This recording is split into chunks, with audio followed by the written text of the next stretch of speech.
उत्तराखंड का चक्राता एक ऐसी जगह जिसे ज्यादातर लोग एक शांत हिल स्टेशन के तौर पर जानते हैं। ठंडी हवा, कम भीड़ और एक अलग सा सुकून। पहली नजर में सब कुछ बिल्कुल सामान्य लगता है, लेकिन जैसे ही आप इस जगह को थोड़ा ध्यान से समझने की कोशिश करते हैं, कुछ चीजें धीरे धीरे सामने आने लगती हैं। कुछ रास्ते और कुछ इलाके ऐसे हैं जहां पर आपको एंट्री नहीं मिलती। कोई बड़ा साइन बोर्ड नहीं, कोई साफ वजह नहीं बताई जाती, लेकिन रोक है। अब ये सुनकर कोई भी बोलेगा, ठीक है, चक्राता एक कंटोनमेंट क्षेत्र है, ऐसा तो कई जगह होता है। लेकिन क्या सच में बात इतनी सीधी है? क्योंकि अगर आप इस जगह के इतिहास को थोड़ा भी खंगालते हैं तो तस्वीर कुछ और ही दिखाई देती है। कभी यहाँ एक ऐसी फोर्स तैयार की गई थी जिसकी ट्रेनिंग से जुड़ी चर्चाओं में एक विदेशी खुफिया एजेंसी CIA का नाम भी लिया जाता है। यहीं से कहानी और दिलचस्प हो जाती है, क्योंकि सवाल सिर्फ ट्रेनिंग का नहीं है। सवाल ये है कि आखिर इस फोर्स को ट्रेन करने के लिए उत्तराखंड की यही जगह क्यों चुनी गई और क्यों आज भी यहाँ विदेशी नागरिकों की एंट्री पर सख्त नियम लागू हैं। आज के इस एपिसोड में हम बात करेंगे उस स्पेशल फोर्स की जो कैबिनेट सचिवालय और रॉ के साथ मिलकर काम करती है। साथ ही समझेंगे कि चक्राता को ही इस खास सैन्य ठिकाने के तौर पर क्यों चुना गया, और अंत में उस किस्से पर भी नजर डालेंगे जिसमें एक विदेशी सिंगर के इस इलाके में आने के बाद भारत छोड़ने का नोटिस थमा दिया गया। देहरादून जिले में पश्चिमी छोर पर समुद्र तल से लगभग 7000 फीट की ऊंचाई पर बसा है एक बेहद खूबसूरत पहाड़ी इलाका। नाम है चक्राता। चारों ओर फैले देवदार और चीड़ के घने जंगल, बादलों से ढकी घाटियां और दूर तक नजर आने वाली पहाड़ियों की परतें। यहाँ की हवा में एक अलग सी ठंडक है, ना ज्यादा भीड़ ना शोर, बस प्रकृति का एक शांत और अनछुआ रूप। लेकिन चक्राता सिर्फ अपनी प्राकृतिक सुंदरता के लिए ही नहीं, बल्कि अपनी समृद्ध संस्कृति के लिए भी जाना जाता है। यहाँ की स्थानीय जौनसारी अपनी पारंपरिक जीवन शैली, अलग बोली और अनोखी परंपराओं के लिए प्रसिद्ध है। यहाँ के त्योहार, लोक संगीत और सादा जीवन इस जगह को और भी खास बना देते हैं। चक्राता को 1866 में अंग्रेजों ने एक हिल कंटोनमेंट के रूप में विकसित किया था। पहाड़ी क्षेत्र में भी अपना कंट्रोल बनाए रखना और सेना और प्रशासन दोनों के लिए ये एक सिक्योर बेस था। साथ ही ईस्ट इंडिया कंपनी के ऊंचे लेवल के अधिकारी गर्मियों की छुट्टियां बिताने के लिए यहाँ आया करते थे। 1947 में आजादी के बाद सभी ब्रिटिश कंटोनमेंट्स भारत सरकार के अधीन आ गई और चक्राता भी इंडियन आर्मी का कंटोनमेंट एरिया बना रहा। हालांकि आगे चलकर विदेशियों का ही यहाँ आना बैन हो गया। अब ऐसा क्यों हुआ, इस पर भी हम बात करेंगे, लेकिन इससे पहले आपको बताते हैं कि आखिर अंग्रेजों की छुट्टियां बिताने वाली इस जगह को आगे चलकर एक बड़े सैन्य फैसले से क्यों जोड़ दिया गया। कहानी की शुरुआत होती है 1960 से। 1960 के शुरुआत में भारत चीन के रिश्ते ऊपर से शांत दिखते थे। वो हिंदी चीनी भाई भाई का दौर था, लेकिन जमीन पर कहानी कुछ और ही बन रही थी। असली तनाव सीमा को लेकर था। भारत अक्साई चीन और अरुणाचल प्रदेश को अपना मानता था, जबकि चीन इन दावों को नहीं मानता था। हालात तब और बिगड़े जब चीन ने तिब्बत पर नियंत्रण स्थापित कर लिया और 1959 में दलाई लामा भारत आ गए। इसी बीच भारत ने सीमा के पास अपनी मौजूदगी बढ़ाने के लिए फॉरवर्ड पॉलिसी शुरू की, जिसे चीन ने उकसावे के रूप में देखा। और फिर 20 अक्टूबर 1962 को सब कुछ बदल गया। साइनो इंडियन वॉर की शुरुआत एक अचानक और पूरी तरह तैयार हमले से हुई। लद्दाख और पूर्वोत्तर दोनों मोर्चों पर चीन की सेना ऊंचाई वाले इलाकों के लिए बेहतर तैयार थी। उनके पास सड़कें, सप्लाई और रणनीति थी। वहीं भारत की तरफ तैयारी, उपकरण और खुफिया आकलन में कमी थी। भारतीय सैनिकों ने बहादुरी से मुकाबला किया, लेकिन परिस्थितियां उनके खिलाफ थी और चीन ने तेजी से बढ़त बना ली, खासकर अक्साई चीन क्षेत्र में।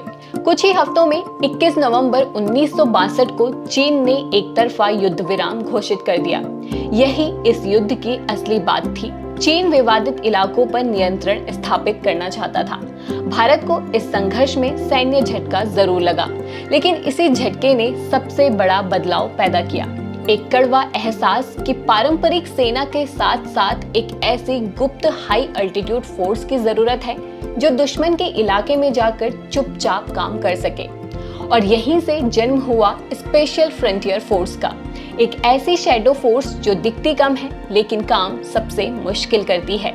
स्पेशल फ्रंटियर फोर्स, जिसे शुरुआत में एस्टैब्लिशमेंट 22 के नाम से जाना गया। एस्टैब्लिशमेंट 22 की शुरुआत 1960 में एक गुप्त रणनीति विचार के तौर पर हुई थी, जिसका मकसद चीन के खिलाफ संभावित युद्ध में कोवर्ट ऑपरेशंस के लिए एक विशेष फोर्स तैयार करना था। इस विचार को आगे बढ़ाने में इंटेलिजेंस ब्यूरो के तत्कालीन प्रमुख भोलानाथ मुल्लिक और रक्षा मंत्री कृष्णा मेनन की भूमिका बताई जाती है। एस्टैब्लिशमेंट 22 की औपचारिक मंजूरी 1962 के भारत चीन युद्ध के दौरान प्रधानमंत्री जवाहरलाल नेहरू के कार्यकाल में दी जाने की बात कही जाती है।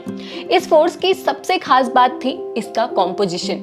इसमें मुख्य रूप से तिब्बती सैनिक शामिल किए गए और इसके पीछे एक बहुत बड़ा रणनीतिक कारण था। तिब्बती सैनिक सिर्फ हाई एल्टीट्यूड भूभाग के एक्सपर्ट ही नहीं थे, बल्कि उन्हें हिमालयी इलाकों की भूगोल की गहरी समझ थी। और सबसे अहम बात, 1959 के बाद चीन के खिलाफ उनके अंदर एक मजबूत भावनात्मक प्रतिशोध भी था। यानी वो सिर्फ सिपाही नहीं थे, बल्कि एक ऐसा सशक्त समूह थे जो उस क्षेत्र के वातावरण के अनुसार स्वाभाविक रूप से खुद को ढाल सकते थे और जहां भविष्य के संचालन की संभावना थी। इस फोर्स को तैयार करने की जिम्मेदारी सौंपी गई थी मेजर जनरल सुजान सिंह को, जिनका बैकग्राउंड 22 माउंटेन रेजिमेंट से जुड़ा था और इसी वजह से इस यूनिट को एस्टैब्लिशमेंट 22 नाम दिया गया। हालांकि बाद में इसमें बाकी ग्रुप्स को भी एंट्री मिली, जैसे गोरखा। कुछ ऐतिहासिक रिपोर्ट्स में इस बात का जिक्र मिलता है कि इसकी शुरुआती ट्रेनिंग में सेंट्रल इंटेलिजेंस एजेंसी यानी CIA का सीमित तकनीक सहायता भी शामिल थी, जैसे प्रशिक्षण तकनीक और गुरिल्ला युद्ध रणनीतियां। लेकिन इसका कंट्रोल हमेशा भारत के पास ही रहा और बाद में जब रिसर्च एंड एनालिसिस विंग की शुरुआत हुई तो इसकी परिचालन की जिम्मेदारी उसी को सौंप दी गई। अब सवाल था, ऐसे स्पेशल फोर्स को तैयार कहाँ किया जाए, और यही हमें वापस ले जाता है चक्राता। एक स्पेशल फोर्स बनाना ही काफी नहीं था, असली चुनौती थी उसे तैयार कहाँ किया जाए। ऐसी जगह चाहिए थी जो भारत के अंदर हो लेकिन आम नजरों से दूर भी रहे, जहाँ ट्रेनिंग भी हो सके और गुप्तता भी बनी रहे। और इसी तलाश में सामने आया चक्राता। एक्सपर्ट्स के सुझाव पर प्रधानमंत्री जवाहरलाल नेहरू ने एस्टैब्लिशमेंट 22 के गठन को मंजूरी दी और इसके लिए उत्तराखंड के चक्राता को एक गुप्त प्रशिक्षण केंद्र के रूप में चुना गया, जहां तिब्बतियन वॉलंटियर्स को विशेष सैन्य प्रशिक्षण दिया जाने लगा। एस्टैब्लिशमेंट 22 का गठन 14 नवंबर 1962 को किया गया, जो उस समय चल रहे भारत चीन युद्ध के बीच का दौर था। अब इस जगह को चुनने का कारण था कि देहरादून जिले में स्थित ये इलाका पहले से ही ब्रिटिश दौर का एक कैंटोनमेंट रहा है, जहां सैन्य बुनियादी ढांचा, बैरक और नियंत्रण पहुंच प्रणाली मौजूद थी। यानी एक नई और संवेदनशील यूनिट को बिना ज्यादा ध्यान आकर्षित किए यहीं पर तैयार किया जा सकता था। इसके साथ ही चक्राता का भूगोल भी काफी अहम था। समुद्र तल से करीब 7000 फीट की ऊंचाई और ये भारत चीन सीमा के काफी करीब पड़ता है। इसी वजह से इसे सुरक्षा के लिहाज से बेहद संवेदनशील माना गया था। पहाड़ी इलाका, ठंडा मौसम, जो उच्च ऊंचाई प्रशिक्षण के लिए उपयुक्त बनता है। और ये फैक्टर खास तौर पर इसलिए महत्वपूर्ण था क्योंकि स्पेशल फ्रंटियर फोर्स में शामिल किए गए तिब्बतियन रिक्रूटर्स पहले से ही ऐसी ऊंचाई वाले इलाकों के अभ्यस्त थे, जहां सामान्य सैनिकों को ऐसे माहौल में ढलने में समय लगता था, वहीं ये सैनिक शुरुआत से ही उस इलाके में आसानी से काम कर सकते थे। इसके साथ ही तिब्बत की परिस्थितियों के कारण उनके अंदर इस मिशन को लेकर एक अलग ही स्तर की प्रतिस्पर्धा भी देखी जाती थी। ऐसे में चक्राता जैसा माहौल उनके लिए स्वाभाविक रूप से उपयुक्त प्रशिक्षण मैदान बन गया। इसके अलावा ये इलाका उपेक्षाकृत कम आबादी वाला था और कैंटोनमेंट होने की वजह से पहले से ही यहाँ एंट्री भी नियंत्रित रहती थी, जिससे ट्रेनिंग और बाकी गतिविधियों को सीमित दायरे में रखना आसान हो जाता था। हालांकि चक्राता को चुनने के आधिकारिक कारण सार्वजनिक रूप से सामने नहीं आए हैं, लेकिन इसके भूगोल, सैन्य पृष्ठभूमि और कंट्रोल्ड नेचर को देखते हुए ये एक ऐसी जगह बनती है जो एक गुप्त उच्च ऊंचाई बल की ट्रेनिंग के लिए उपयुक्त मानी जा सकती थी। और शायद यही वजह थी कि इन्हीं शांत पहाड़ों के बीच एक ऐसी फोर्स को तैयार किया गया जो सामने नहीं आती लेकिन सबसे मुश्किल काम करती है। 1971 के बांग्लादेश मुक्ति संग्राम में जब लड़ाई सिर्फ सीमाओं पर नहीं बल्कि अंदरूनी इलाकों में भी लड़ी जा रही थी, तब इस फोर्स को गुप्त भूमिकाओं में तैनात किया गया। इनका काम था दुश्मन की नजरों से दूर रहकर सप्लाई लाइंस को बाधित करना और ऐसे इलाकों में प्रचालन करना जहां पहुंचना आसान नहीं था। इसके बाद भी चाहे कारगिल वॉर हो या भारत चीन तनाव, हाई एल्टीट्यूड क्षेत्रों में इस फोर्स की मौजूदगी समय समय पर सामने आती रही।